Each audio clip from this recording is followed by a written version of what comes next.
Hello and welcome to Bell of Lost Souls. Age of Sigmar is on the verge of its 4th edition's release, and today we will be breaking down everything you need to know as a beginner to start playing.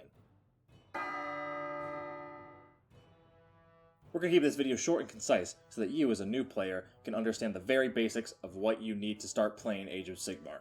To play Age of Sigmar, you're going to need a few things. A tape measure, a flat surface to play on, multiple 6-sided dice, and at least 2 armies of miniatures. Each player commands an army. Every army belongs to a specific faction, and each faction within Age of Sigmar has its own unique unit range and rules. Armies' points lists are public and regularly updated for balancing purposes, and are effectively your way of list building your faction. Different factions play vastly differently, so you'll want to explore around and see what you like aesthetically and mechanically. Armies in Age of Sigmar are composed of individual models that together form units, and all individual models within a unit must be within coherency range with at least one other model of that unit for the move to be legal. The standard coherency range is half an inch, however larger models may have larger ranges.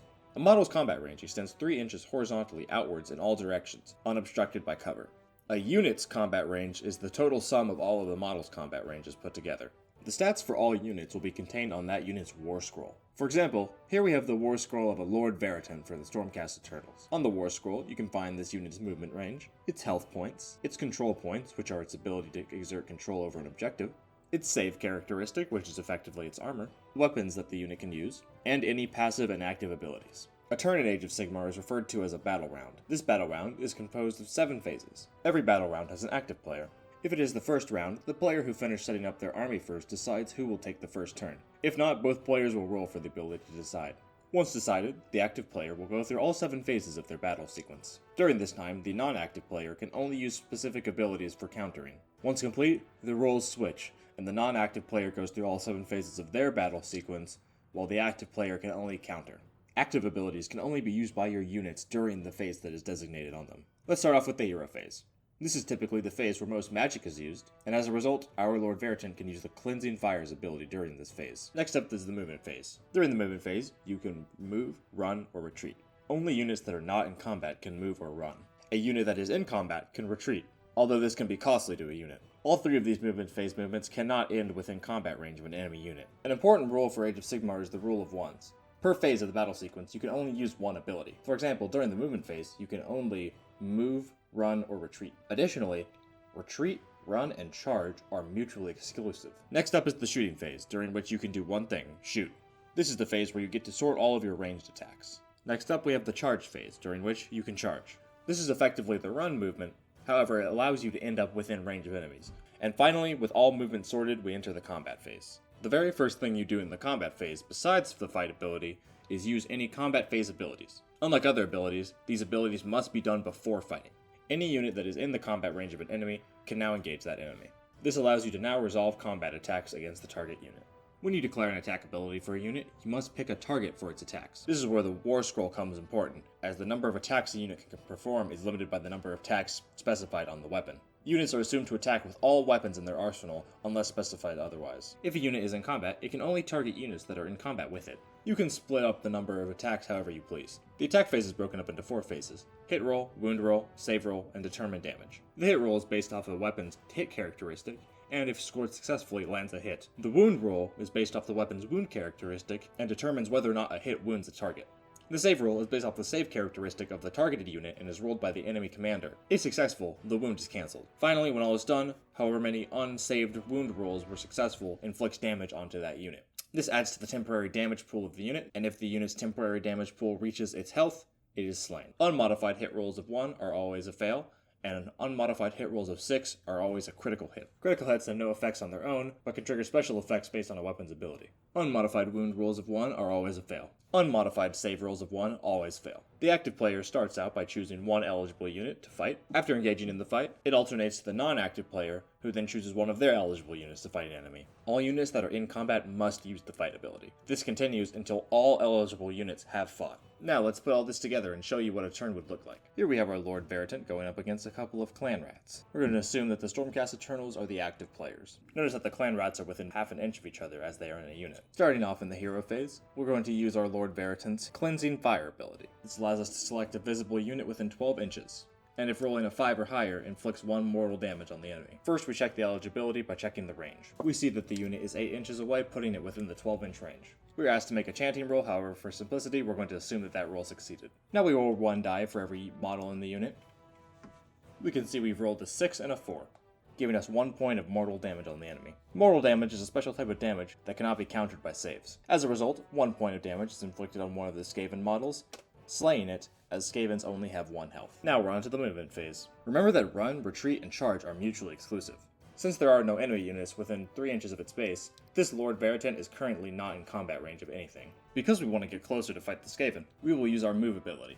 Our Lord Veritant has a range of 5 inches, allowing us to move 5 inches forward. However, remember that for movement turn movements, you may not end in your enemy's combat range. As a result, we must stop just shy of 3 inches from the Skaven's base.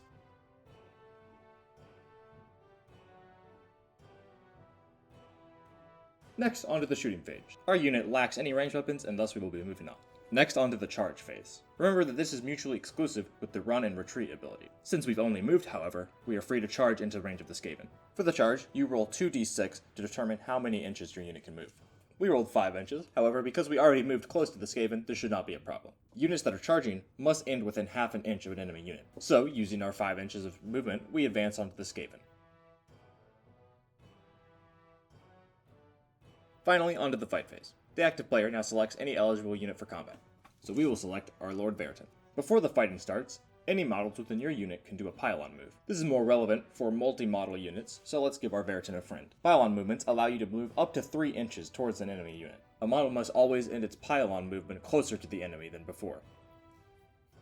With that out of the way, we first check for any combat abilities. However, neither sides have any abilities of note to play. With all of that out of the way, we can finally fight. First, we pick the target. Since there is only one Skaven, we just select him. Then, we make our combat attacks with all of our melee weapons. For simplicity, we are only going to use our Judgment Blade. However, in an actual battle, you would also use your Staff of Abjuration. Because we have 3 attacks, we are allowed to roll 3 dice. We rolled a 1, a 2, and a 5. Since the Judgment Blade requires a 3 for a hit, we get 1 hit. Discarding the 2 misses, we now roll our hit for a wound. Perfect, we roll a 6. We have now rolled a hit and a wound, meaning it is up to the Clan Rat player to roll a save. Clan Rats have a save characteristic of 5, meaning that they must roll 5 or above to be saved from the wound. Now, there's one last weapon statistic that we need to talk about, and that is a weapon's rend stat. Rend is effectively armor penetration. Every point of rend that your weapon has is added onto the enemy's save roll. That means, in this case, since our blade has 1 rend, and the Clan Rat's save roll is 5, the Clan Rat actually needs a save roll of 6 to successfully parry the attack. Unfortunate. Since they only rolled a 4 to begin with, this puts them well below the default 5 and the modified 6 save roll. Now that all of that is sorted, it's time to determine our damage. Because again, the Clan Rat has 1 single point of health, his health reserves are now depleted. His model is slain, and with the death of the final Clan Rat of the unit is destroyed. And that is how you engage in combat in Age of Sigmar. With the combat phase over, we now go to the end of the turn. You determine which player controls each objective, if any. And then victory points are allotted to that player. Then you switch roles, with the inactive player becoming active, and the active player becoming inactive, going through his turn until you're done. The amount of battle rounds varies by game mode. However, in Match Play First Blood, it concludes after 4 rounds. Unlike 40k, you do not automatically win if the enemy's team is completely annihilated. Rather, you score victory points based on the objectives you control. That means it is entirely possible for you to win if all of your units have been destroyed. Age of Sigmar has a variety of game modes. In Match Play First Blood, objective markers will be placed, and then the players will roll off. The winner chooses which player gets to be attacker and which player gets to be the defender. Then, a battle plan is selected, and the board is set up based on the battle plan's configuration. Then, the defender sets up terrain features. Once the terrain and board has been set up, the attacker decides which territory gets to be theirs. Then, the attacker begins deployment, and both players alternate until all units are deployed on each side of the board. However, match play is just one of many ways to play Age of Sigmar. You can play longer, less balanced, but more narrative campaigns with Path to Glory, or quicker paced fixed games with Fire and Jade.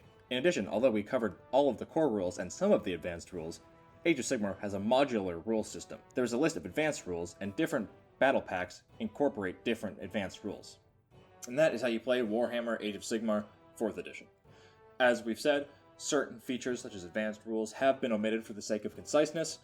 However, by now you should have a firm enough understanding of the game's systems, rules, setup, etc. to start playing and to get into the game. Thank you very much for watching. If you found this video helpful, make sure to like, comment, subscribe. It helps us out a lot. If you're interested in Warhammer more broadly, make sure to check out our Warhammer 40,000 10th edition How to Play video. And if you're interested in more advanced content, and less beginner stuff for Warhammer Age of Sigmar, make sure to check out the BoLS main site where we do more advanced write-ups on news, points, lists, armies, metas, everything to do with Age of Sigmar. Regardless, thank you very much for watching.